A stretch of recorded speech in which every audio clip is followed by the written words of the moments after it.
Mimi nilikuwa napanda nikasikia kitu nimesoma na kisu. Nikarudisha tena. Kaona hii sio mawe ni kitu chuma. Nikatoa. Nikashika shingo yake hivi. Kuangalia iko na namba. Naambia naanzia 7 nini. Na nimewahi kuona mbomu nyingine kama hiyo. Ndio nikaona sasa hii ni mbomu, ndio ngaita huyu nikamwambia niangalieni hii mbomu inawekwa hapa na nani. Wakaniambia si mbomu ni kitu ya stima. Nikamwambia okokeni. Mimi nimeshaona, mimi nimechalewa Isiolo na nimeona kitu kama hii. Ndio nikaenda nikachukua gunia nikaweka ndani. Nikapeleka mpaka kwa IP.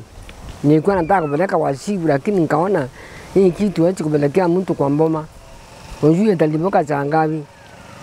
Nikaona bandara ilipokea hapa imalisha watu mingi, afadhali mimi nibebe ikilipuke na mimi peke yangu kuliko kumalisha watu.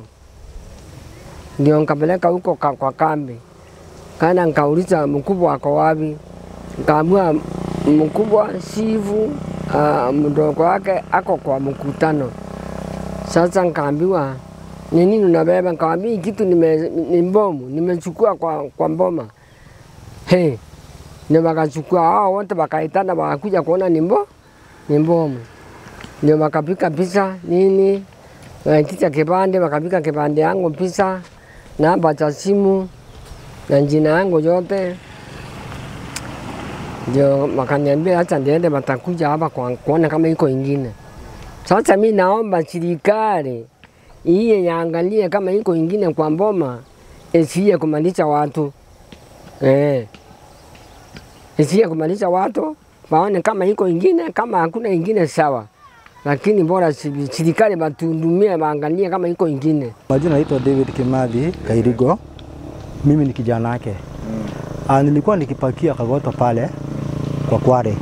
Nilikuwa nangojea mjengo naona hapa nyuma hapa hivi ianze. So nikakuja nikaona mama ameniita.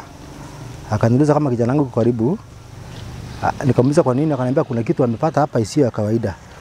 So akaniletea, nikarabraba, akaniambia nimsomee hizo ma digits zimeandikwa hapa manamba. Nikaona imeandikwa AK48. Sasa hii kitu nikaangalia hivi nilikuwa ni confusing. Nikaconfuse na hii kitu moja ya stima. Lakini nikasema bila mambo mingi, wacha nichukue kwanza hatua niende kwa jirani yangu hapa, mwalimu huyu jirani yangu Kairi. Nikaenda nikachukua ilikuwa 2 nikachukua moja. Nikamwambia Kairi, kabla hajachukulia hiki kitu hatua, hebu niangalilie uniambie ni nini. Hata mwalimu mwenyewe akaangalia akaona kitu confusing, lakini akaangalia na elimu yake ya walimu akaniambia aone imeandikwa na tans, iko na tan 2, 2 tans. Nikapata jamaa moja alikuwa ni soja, ex-soja akiwa anapanda.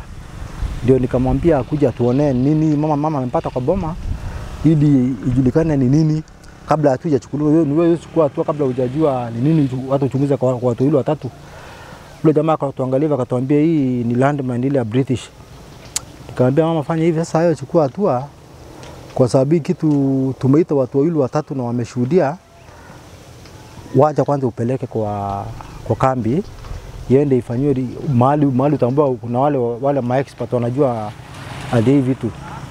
So mpaka hapo ningeomba serikali kama inawezekana, kwa sababu ya security ya watu pia, na hatujui ni zinakuwa tunasikia hili kulikuwa wakati ile ya colonialism kulikuwa na mambo ya machafuko hapa hivi, waje na mashine zao watuangalilie kwa sababu ya security ya watoto. Hata wenyewe ukiangalia unaona watoto kwa boma, watu wa area, ni wakati wa kupanda na wakati wa kulima, na unaweza kuhatarisha maisha yako bila kujua. Hata mtu analima unaweza kuta umeigonga unahatarisha maisha yako.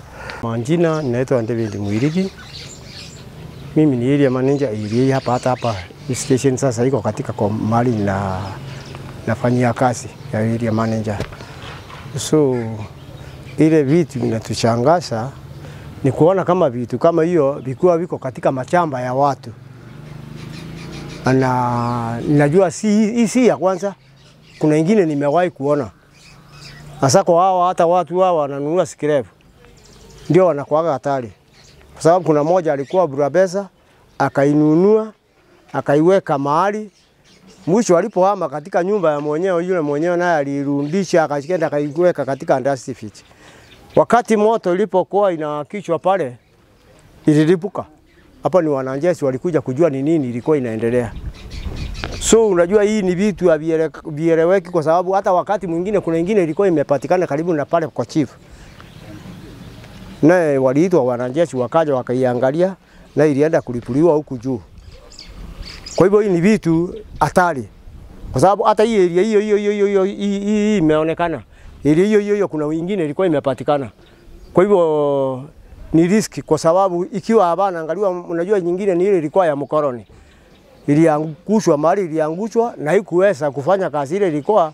So serikali inastahili kuwa inajua mahali exercise kama hizo zilikuwa zinafanywa. Wawe makini, wanaenda wanaangalia kwa sababu ni watu wanaishi.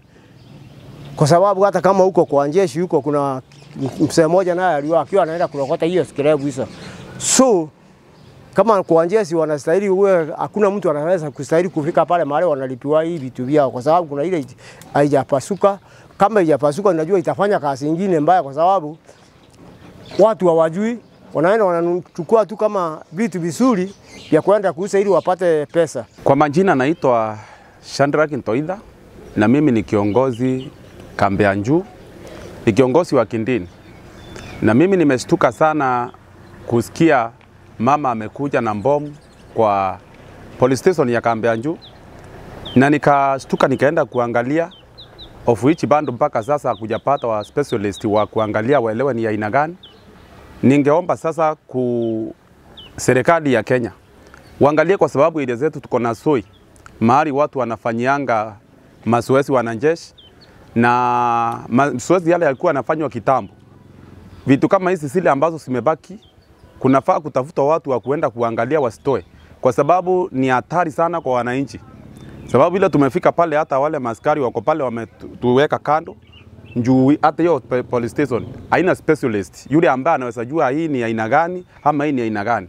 Kwa hivyo ombi langu kwa serikali ni watafute watu ambao wale wako na ujuzi wa kujua vitu kama hizi. Kila station ikuwe na mtu mmoja wawili wale ambao wanaweza elewa hii ni nini, wale ambao wanaweza hata kama ni vitu zikipatikana huko kuwe mtu anaweza jua kulingana. Serikali iko na intelligence kujua kwamba area zile zilikuwa zinafanywa mazoezi na mahali vitu kama hizi zimebaki kwa mashamba.